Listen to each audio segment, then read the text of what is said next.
ई शिक्षा कोष teacher profile में सुधार करने के लिए DCF फॉर्म को कैसे भरें बिना गलती किए, साथ में कौन कौन से डॉक्यूमेंट अटैच करना है। DCF फॉर्म सभी शिक्षक BPSC TRE 1, TRE 2 और TRE 3 या प्रधान शिक्षक हैं या प्रधानाध्यापक हैं या आप विशिष्ट शिक्षक हैं, जिस भी कैटेगरी के आप शिक्षक हैं, DCF फॉर्म ई शिक्षक कोर्स पर जिस भी शिक्षक का ID रेड कलर में दिख रहा है, उन सभी को ये फॉर्म फिल करके BRC या जिले में जमा करना है। DCF फॉर्म को भरने का पूरा प्रक्रिया आपको इस वीडियो में मैं आपको दिखाने वाला हूं। शुरू करने से पहले एक रिक्वेस्ट है, अगर आप चैनल पर पहली बार आए हैं तो कृपया सब्सक्राइब कर लीजिए, ताकि ऐसे ही शिक्षक और शिक्षा से संबंधित महत्वपूर्ण जानकारी आपको मिल सके। DCF फॉर्म का फॉर्मेट जो है 2 प्रकार का आपके ग्रुप या जिला से मिला होगा, तो दोनों जो फॉर्मेट है दोनों सेम है। आपको दोनों दिखा देते हैं। एक तो पहला फॉर्मेट ये है और दूसरा ये वाला फॉर्मेट है जो कि 2 पेज का है। तो दोनों फॉर्मेट जो है सेम ही है, दोनों में सेम ही डिटेल्स को फिल करना है। एक जो है PDF को सही से समझ लेंगे तो आप जो है दूसरा भरने में आपको कोई दिक्कत नहीं होगा। जिस भी फॉर्मेट को आपके जिले से निकला होगा उसको आप फिल करके जमा कर देंगे। तो चलिए हम इस फॉर्मेट को भर के आपको दिखाते हैं। तो चलिए DCF फॉर्म को हम भरते हैं। तो सबसे पहला यहाँ पे लाइन है, यहाँ पे टीचर ID, जो भी आपका टीचर ID होगा उसको फिल करेंगे और उसके बाद जो भी आपके विद्यालय का U कोड होगा उसको यहाँ पे इस वाले कॉलम में भरेंगे। उसके बाद है यहाँ पे उपसर्ग में जो भी आपका टाइटल होगा, डॉक्टर होगा, मिस्टर होगा या फिर MRS होगा या फिर MS होगा, जो भी होगा आप अपने अकॉर्डिंग इसको सेलेक्ट कर लेंगे। और इसके बाद जो है यहाँ पे पहला लाइन है नाम का, तो नाम का पहला जो है तो इसमें जो है पहला नाम लिखेंगे, उसके बाद में मिडिल नेम लिखेंगे और उसके बाद में अंतिम नेम लिखेंगे। अगर आपका नाम राम कुमार है तो पहले वाले में राम लिख देंगे और दूसरे कॉलम में कुमार लिख देंगे। अगर अंतिम नेम नहीं होगा तो आप ऐसे ही छोड़ देंगे। उसके बाद है जेंडर, आपको सेलेक्ट करना है मेल है या फिर फीमेल है, उसको सेलेक्ट कर लेंगे, यानी कि आप यहाँ पे टिक कर देंगे। इसके बाद है आपका जन्म तिथि, यानी कि डेट ऑफ बर्थ जो है आपका जो भी है याद रखेंगे। यहाँ पे जब भी डेट ऑफ बर्थ भरेंगे तो दिन, मंथ और ईयर के फॉर्मेट में भरेंगे। तो यहाँ पे जैसे कि मान लीजिए यहाँ पे किसी का जन्म तिथि है 10, 12 और 1996, इस प्रकार से आप यहाँ पे फिल करेंगे। इसके बाद है सामाजिक श्रेणी, यानी कि किस कैटेगरी से आप बिलोंग करते हैं उस कैटेगरी को सिलेक्ट कर लेंगे। ध्यान रखेंगे अदर स्टेट वाले यहाँ पे जनरल सेलेक्ट करेंगे। इसके अलावा जो भी बिहार के निवासी होंगे अपना BC, EBC, SC, ST जो भी कैटेगरी से बिलोंग करते होंगे उसको सेलेक्ट कर लेंगे। उसके बाद यहाँ पे धर्म है, आपका कौन सा धर्म है, हिंदू है या मुस्लिम है, सिख है, ईसाई है, जो भी है आप अपने अकॉर्डिंग यहाँ पे फिल कर लेंगे। इसके बाद है यहाँ पे मोबाइल नंबर, जो भी आपका मोबाइल नंबर है उस मोबाइल नंबर को यहाँ पे फिल करेंगे। इसके बाद है आधार संख्या, इस वाले कॉलम में आधार का जो नंबर होगा उस नंबर को यहाँ पे भरेंगे। इसके बाद में यहाँ पे ऑप्शन है नियुक्ति का प्रकार, यानी कि आप रेगुलर टीचर हैं या फिर नियोजित हैं या फिर गवर्नमेंट टीचर हैं या फिर हेड मास्टर हैं। तो यहाँ पे ध्यान रखेंगे जो नियमित शिक्षक है 1991 वाला वो यहाँ पे पहला वाला ऑप्शन को टिक करेंगे और जो नियोजन से जिनका बहाली हुआ है वो नियोजित यहाँ पे सिलेक्ट करेंगे। और उसके बाद में है गवर्नमेंट टीचर, यानी कि जो BPSC TRE 1, 2 और 3 के हैं या फिर सक्षमता पास करके शिक्षक बने हैं वो सभी जो हैं ये गवर्नमेंट टीचर वाले ऑप्शन को टिक करेंगे। और पुराने कोई हेडमास्टर हैं तो वो ये वाले ऑप्शन को टिक करेंगे। जिस भी कैटेगरी से आप बिलोंग करते होंगे उसको टिक कर देंगे। उसके बाद ये ऑप्शन है शिक्षक का प्रकार, यानी कि टाइप ऑफ टीचर। तो यहाँ पे पहला है ऑप्शन हेड टीचर प्राइमरी, यदि आप हेड टीचर हैं प्राइमरी स्कूल के तो आप ये ऑप्शन पहला वाला टिक करेंगे। और अगर आप BPSC से आपका बहाली हुआ है TRE 1, 2 या 3 के हैं तो आप स्कूल टीचर वाले ऑप्शन, यानी कि पोस्ट में BPSC दिया हुआ है, इसको टिक करेंगे। और यदि असिस्टेंट टीचर हैं एलिमेंट्री के तो आप इसको टिक करेंगे। और अगर हेडमास्टर हैं तो ये वाले ऑप्शन को, और हेडमास्टर हैं 1 to 8 के तो इस ऑप्शन को टिक करेंगे। और अगर आपका पंचायत टीचर हैं तो आप ये वाले ऑप्शन को टिक करेंगे, जो भी होगा। या फिर प्रखंड टीचर से बहाली आपका हुआ है तो फिर आप प्रखंड टीचर को सिलेक्ट करेंगे, या फिर नगर टीचर, जो भी आपका जिस भी श्रेणी से आपका बहाली हुआ होगा उस ऑप्शन को यहाँ से टिक कर देंगे। ये आपका जो है शिक्षक के प्रकार का प्रक्रिया जो है पूरा हुआ। इसके बाद अगला ऑप्शन देखते हैं। अब जो है नियुक्ति का विषय और कक्षा, यानी कि आपका जो नियुक्ति हुआ है आपका 1 to 5 में हुआ है या फिर 6 to 8 में हुआ है, किस विषय के लिए हुआ है उसको यहाँ पे फिल करेंगे। तो अगर आपका बहाली जनरल विषय के लिए हुआ है तो यहाँ पे सामान्य लिख देंगे।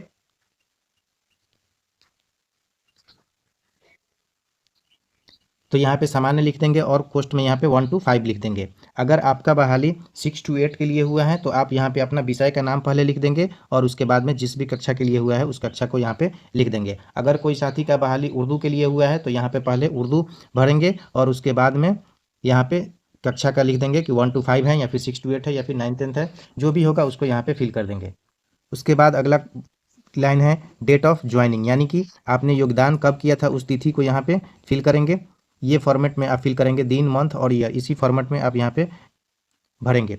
और इसके बाद है डिस्ट्रिक्ट, यानी कि फर्स्ट योगदान किस जिला में आपने किया था उस जिला का यहाँ पे अपना नाम लिख देंगे। जिस भी जिले में आपने पहला ज्वाइनिंग किया होगा उस जिले का यहाँ पे नाम लिख देंगे। अब यहाँ से भरना है आपको पोस्टिंग डिटेल्स, यानी पदस्थापन विवरणी आपको भरना है। तो आपका जो भी जिला होगा उस जिला का यहाँ पे नाम लिखेंगे पहले वाले में, और इसके बाद में ब्लॉक, जो भी ब्लॉक होगा उस ब्लॉक का यहाँ पे नाम लिखेंगे। और उसके बाद में यहाँ पे है संकुल, यानी कि सीआरसी, जो भी आपका सीआरसी पड़ता होगा उस सीआरसी का नाम इस वाले लाइन में भरेंगे। और उसके बाद में स्कूल का नाम U- कोड के साथ में यहाँ पे फिल करेंगे इस वाले लाइन में।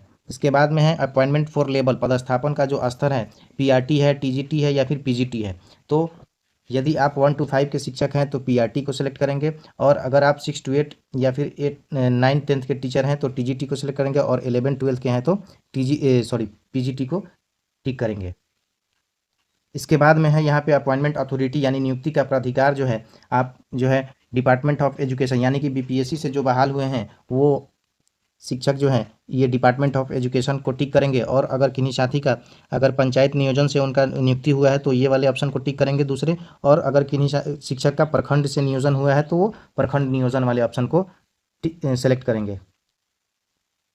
जिस भी श्रेणी से आप बिलोंग करते होंगे उसको यहाँ से टिक कर देंगे। और उसके बाद में है यहाँ पे date of joining current school, यानी कि जो भी आप करंट स्कूल में है वहाँ पे ज्वाइनिंग आपने कब किया है उसका यहाँ पे तिथि लिख देंगे। इसके बाद अगला कॉलम है पर्सनल इन्फॉर्मेशन, यानी कि अब इसमें आपको पैन कार्ड का नंबर लिखना है, उसके बाद में अपने पिताजी का नाम लिखना है, उसके बाद माताजी का नाम लिखना है। ये सभी डाटा अपना जो है ज्वाइनिंग लेटर के अकॉर्डिंग भरेंगे। इसके बाद है यहाँ पे वैवाहिक स्थिति, मैरिड हैं या फिर अनमैरिड हैं, जो भी होगा उसको आप यहाँ से टिक कर देंगे। उसके बाद यहाँ पे ईमेल आईडी को लिख देंगे। उसके बाद ब्लड का ग्रुप कौन सा है उसको यहाँ पे लिख देंगे। उसके बाद में यहाँ पे अगला कॉलम है अपॉइंटमेंट कैटेगरी, यानी कि किस श्रेणी से आपका बहाली हुआ है। तो जिस भी श्रेणी से आपका बहाली हुआ होगा उसको यहाँ से टिक कर लेंगे। जो भी अदर स्टेट वाले हैं वो सभी जो है यहाँ पे जनरल को टिक करेंगे। इसके बाद ऑप्शन है कि आप दिव्यांग हैं, अगर आप हैं तो यस करेंगे और नहीं है तो नहीं करेंगे। इसके बाद क्या आपको पुरस्कृत किया गया है, तो किया गया है तो यस करेंगे और नहीं किया गया है तो नहीं करेंगे। जो भी होगा उसको टिक कर देंगे। अब यहाँ पे एड्रेस वाला डिटेल्स को फिल करना है, परमानेंट एड्रेस और करेंट एड्रेस। यहाँ पे ध्यान रखेंगे जो भी साथी अदर स्टेट से बिलोंग करते हैं तो वो अपना परमानेंट यानी कि अस्थाई पता जो है अपने घर का देंगे, और करेंट यानी कि जहाँ अभी रहते होंगे, किराया पर रहते होंगे, उस जगह का डिटेल्स को करेंट यानी कि वर्तमान पता के रूप में यहाँ पे फिल करेंगे। बाकी लोग यहाँ पे अपने जो भी बिहार के निवासी होंगे वो अपना यहाँ पे विलेज, पंचायत, पोस्ट और उसके बाद में ब्लॉक, डिस्ट्रिक्ट, इसके बाद यहाँ पे पिन कोड लास्ट में यहाँ पे इंटर कर देंगे। इसके बाद है आवासीय प्रमाण पत्र का विवरण देना है, तो यहाँ पे टिक कर देंगे कि आपने डोमिसाइल सर्टिफिकेट जो है अपॉइंटमेंट के समय आपने अपलोड किया था तो यस कर देंगे। और उसके बाद में यहाँ पे जो नंबर होगा BRCC करके ये पूरा वाला लाइन लिख देंगे। यहाँ 2023 या फिर 24 होगा, उसके बाद जो नंबर होगा वो सभी नंबर को यहाँ पे लिख देंगे। यहाँ पे 6 नंबर है नियुक्ति एवं वर्तमान वेतन विवरणी। यहाँ पे ये ऑप्शन थोड़ा सा देखेंगे, यदि शिक्षक पंचायती राज नगर प्रारंभिक शिक्षक नियोजन नियमावली के अंतर्गत नियुक्ति है, यदि यस शिक्षा मित्र अगर थे तो विभागीय आदेश अनुसार नियुक्ति तिथि 1/7/2006 अंकित करना है। ये थोड़ा सा ध्यान रखेंगे।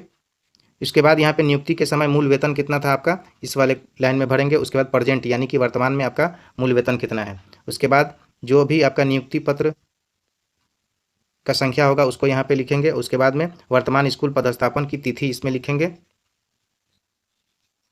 इसके बाद यहाँ पे UN नंबर को लिखेंगे। अब यहाँ पे भुगतान की प्रक्रिया में बैंक ट्रांसफ़र और चेक है, 2 ऑप्शन है, तो आपका जो है यहाँ पे बैंक ट्रांसफ़र टिक कर देंगे। अगला है बी में, यदि शिक्षक नियोजन नियमावली के अंतर्गत नियुक्ति नहीं है, जैसे नियमित बीपीएससी हेड टीचर या यूएचएस हेडमास्टर, इफ नो, अगर बाद में नियोजित शिक्षक बन गए हैं तो इस खंड को भी भरना अनिवार्य है। तो ये ऑप्शन जो है देख लेंगे, आप अपने अकॉर्डिंग फिल कर लेंगे, जो भी इस श्रेणी से बिलोंग करते होंगे वो शिक्षक जो है इसमें अपना डाटा फिल कर लेंगे, क्योंकि ऊपर हमने बता दिया है। यहाँ पे प्रेजेंट मूल वेतन है, उसके बाद में आवास यानी कि एचआरए कितना है, उसके बाद प्रेजेंट ग्रेड पे लेवल जो है कितना है वो लिखेंगे। बीपीएससी वाले का तो कोई लेवल नहीं है तो वो नहीं लिखेंगे। वर्तमान में कुल वेतन कितना आपको मिलता है यहाँ पे लिख देंगे। इसके बाद यहाँ पे जो वेतन है आपको बैंक ट्रांसफर से मिलता है या चेक के माध्यम या ट्रेजरी के माध्यम से, तो ट्रेजरी वाले को यहाँ से टिक कर देंगे। इसके बाद ऑप्शन है बैंक डिटेल्स का, तो बैंक डिटेल्स में यहाँ पे नाम ऑफ बैंक का नाम लिखना है कि किस बैंक का अकाउंट है आपका, उसके बाद ब्रांच का, शाखा का नाम लिख देंगे, उसके बाद यहाँ पे खाता संख्या, उसके बाद यहाँ पे आईएफएससी कोड जो होगा उसको लिख देंगे।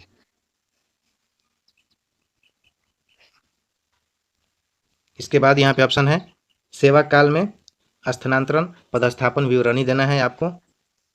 यहाँ पे जिला का नाम लिख देंगे, स्कूल का नाम, यू डैश कोड, उसके बाद यहाँ पोस्ट, उसके कब से कब तक आप किस विषय के लिए हैं, क्लास के लिए, उसको यहाँ पे फिल कर देंगे।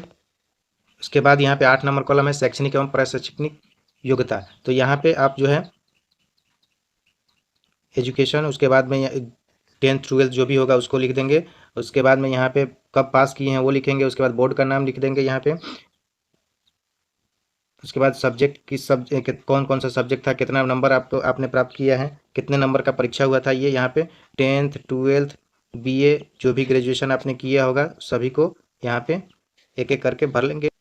उसके बाद में सर्विस में आने के बाद में आपने कौन कौन सा कोर्स किया है उसको यहाँ पे आप एक एक करके सभी डाटा को फिल कर लेंगे। उसके बाद ऑप्शन है यहाँ पे बीएड या डीएलएड जो भी आपने किया है उसको यहाँ पे फिल कर लेंगे।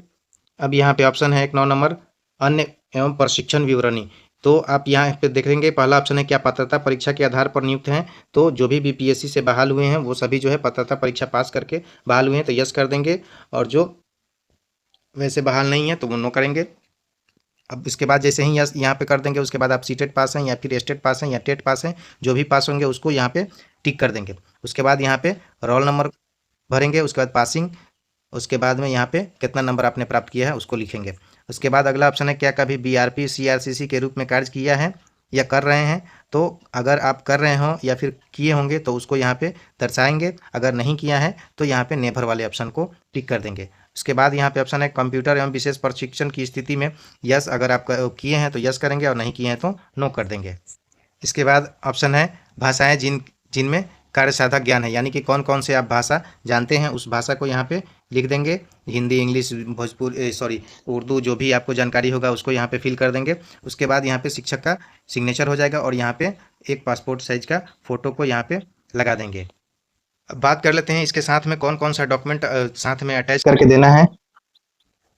तो आपको जो है इसके साथ जो है आधार कार्ड देना है, पैन कार्ड देना है और पैन कार्ड का जो है ये सभी का फोटो स्टेट ले लेंगे। बीपीएससी से जो आपका नियुक्ति पत्र मिला है उसको ले लेंगे, और उसके बाद पदस्थापन और निवास प्रमाण पत्र, ये सभी डॉक्यूमेंट जो है सभी को सेल्फ अटेस्टेड कर लेंगे। सभी को सेल्फ अटेस्टेड करके उसके बाद में यहाँ पे आपको जमा करना है, बीआरसी या अपने ज़िले में आपको जमा करना है, पता कर लेंगे आप अपने अकॉर्डिंग वहाँ पे जमा कर लेंगे।